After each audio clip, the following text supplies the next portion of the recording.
So as we already know, the Premier League is already coming to an end. Liverpool have wrapped up the title. Relegations have already happened. We already know some sides coming to the Premier League, and I think the only real thing worth fighting for at this moment is, the top five battle, basically. And on that note, it's round 35.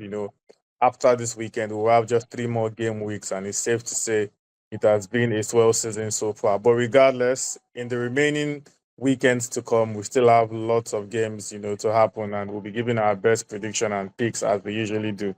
So to start it off, Victor, without wasting much time, looking at the fixture list for this weekend, the games look rather dicey and not so straightforward. But regardless, what are your best straight win picks? Yeah, they do look dicier, but at the same time, I'm glad that there seems to be much more value than last weekend, for instance, where we did decently, as far as I remember, with our predictions, but there wasn't that, Much like, value. nothing really exciting, to pick from. But this time around, by golly. So I'm looking at at Brighton against Newcastle, and I'm picking Newcastle to win outright here. They're priced at 230, which I feel is quite high. Um, the Magpies are definitely the more form team of the two, right? So out of their last eight games, they've actually only lost once. It was that surprising 4-1 Villa victory, and since then they've also bounced back. They've beaten Ipswich 3-0. Brighton, they finally managed to break a winless streak. They were six without a win. Last weekend, they beat West Ham, but they did it kind of unconvincingly. They needed two very late goals to do it, and I don't think they're out of their slump. So I think Newcastle will be a little bit too strong for them this weekend.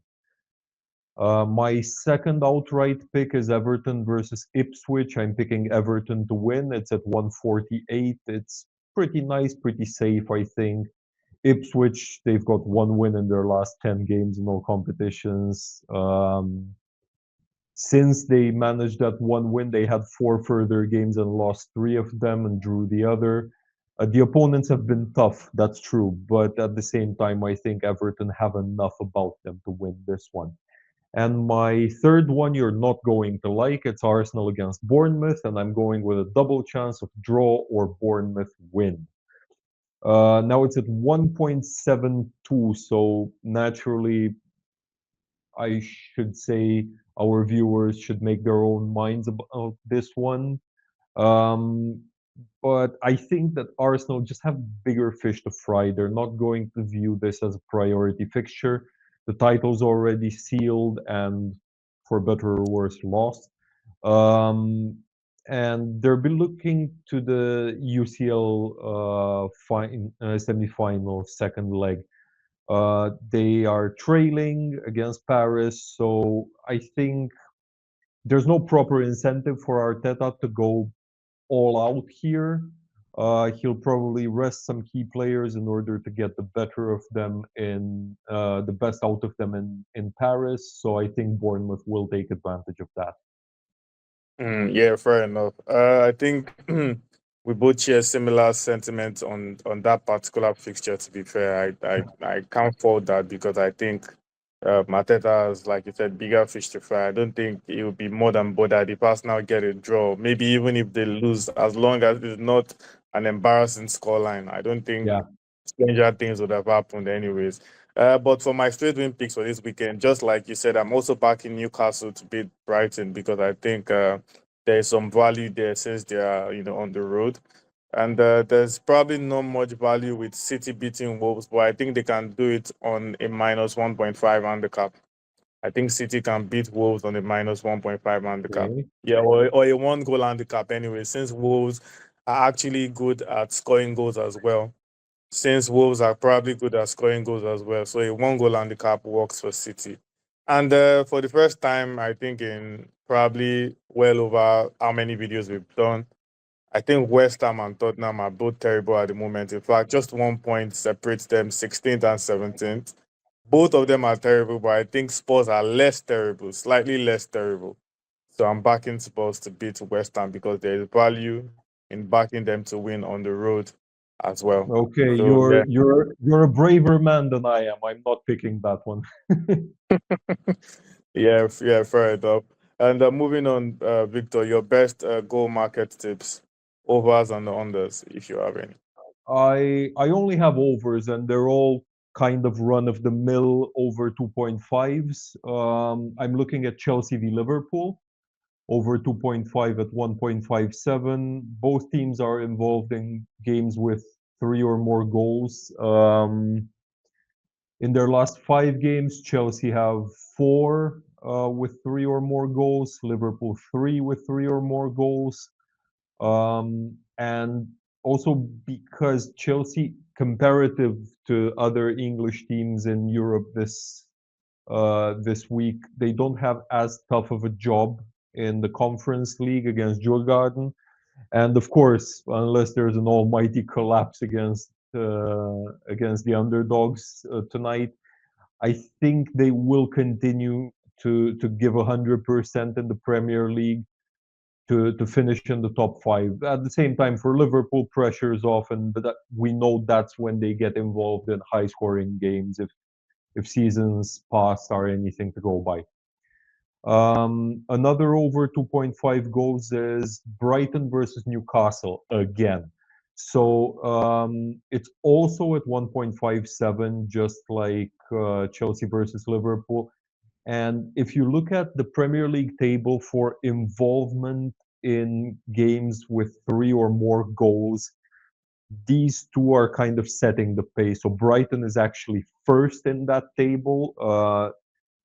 25 of their 34 match days ended with three or more goals, and Newcastle are fifth in that metric with 23 out of 34. I think that's significant, and also on current form, the last five in the Premier League for each team, all of them have brought three or more goals. So that's pretty big, I think. And one last one, Villa against Fulham. This one surprised me. Over 2.5 is priced at 1.72, which I feel is quite overpriced. If we look at the last five games, all of Villa's brought three or more goals. Four of Fulham's last five saw three or more goals scored. I think there is no way we don't get three strikes in this one. I also have Chelsea with Liverpool and Brighton with Newcastle. I think both games are going to just see a lot of goals. And then my third game is Aston Villa with Fulham. I think I could see over 2.5 goals in that game as well. And for Arsenal with Bournemouth, I'm going with under 3.5 goals. I don't think, like we both agree, I don't think Arsenal will go all out for this one. So it's advantage Bournemouth, and we can expect a more controlled game from Arsenal. So I don't expect too many goals in that regard. Yeah, so moving on, Victor, what are your best player to score tips? I'm looking at Isak because, as you also said, both of us are foreseeing goals in Brighton v Newcastle, and I think Isak will have a big say in that. He's priced at 220, which I think is a little bit high. And also a little bit high, I think, is for Crystal Palace v Forest, Chris Wood to score. He's on 2.75. Uh, I think it's worth a punt. I mean, it's not exactly a surefire thing, but I think this is the sort of game in which he would find the net. And the third one, okay, honestly, this one's more of a hope than it is a prediction properly. But I'm hoping for Vardy to find the net against Southampton. He's priced at 230, and I've constantly had a bit of nostalgia these past few days ever since he said he won't be renewing with Leicester and he's leaving, and it would be a fitting farewell in these last couple of Yeah. home games for him to find the net at home before he leaves the club. He's a mad legend, and I just really hope that he gets the farewell he deserves. Yeah, fair enough. And once again, we both have similar players to score picks. I'm also backing Isak and also Chris Wood. And I'm backing Saka to score, but I would only take this with a pinch of salt because it remains to be seen if Saka is even going to start that game to start with against Bournemouth. So I would put this at probably 30% because I'm Yeah, not certain if Saka would score. But if it does, I mean, if it would start, if it does start, then yeah, my percentage goes back to like 70 or 80. But at the moment, I'm sort of undecided about this, but yeah. Then yeah. I I don't know. mean, whoever decides to pick it, just keep in mind either do it after the lineups are published, Yeah, or then, just wage it and then then take the push if he of doesn't course, start. of course. Then I'm still going with Salah. Like I know Liverpool have wrapped up the title. There's really nothing to play for, but I think there's a personal mission for Salah to just add more to his numbers. Even from the interviews he has been given recently, you can see he has that in his mind. He wants to, he already has the best goal and assist run of anybody in Premier League history. You can see he wants to do more, and this is probably the best Premier League season he has ever had. So he wants to add Yeah. more to that gloss. So I think And Salah he is still also on. likes punishing Chelsea as well. Yeah, exactly, exactly. He's very known for punishing Chelsea. So I think while Liverpool might go to bed in quotes, I think Salah is still very much awake for the last four games. So I'm back. I'm Yeah. sort of backing Salah to maybe get on the score sheet. Yeah, and so yeah, moving on, Victor. Any same game tips from your end? I've got a two-liner this time around. I'm on this for Chelsea versus Liverpool, BTTS for 150, and I have also my thinking is very similar to yours again with Salah man on a mission.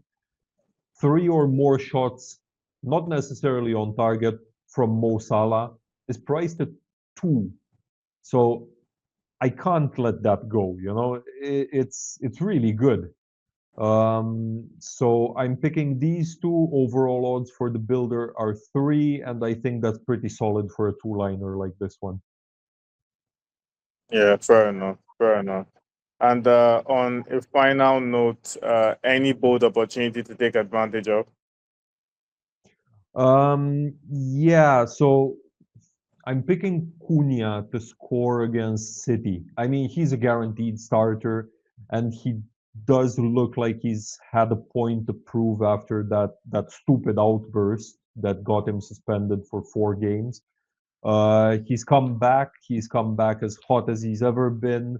He's scored in 2 of the 3 games since then. And City, they've been letting a lot of goals in right this season, and I think Cunha to score versus City, especially for the odds being at 3.75, it's just massive. I'm not passing up that opportunity. Yeah, fair enough. Well, I don't really have much except the fact that I see Newcastle scoring two goals against Brighton on the road. And I also think Everton would beat Ipswich by at least two goals. I Oh think wow. Everton Okay. would beat Ipswich by at least two goals. So those are my bold picks, if you would like to call it, for this weekend. Yeah, and on that note, those are our best tips and predictions for round 35. Make sure to also do your research. We're just giving our own, tips and picks based on what we think, but you can always do your research. Always go with what your gut tells you eventually. But yeah, we have a pretty good record. We have a pretty good track record. Most of our tips are usually accurate, and we'll hope to continue that run up until the end of the season.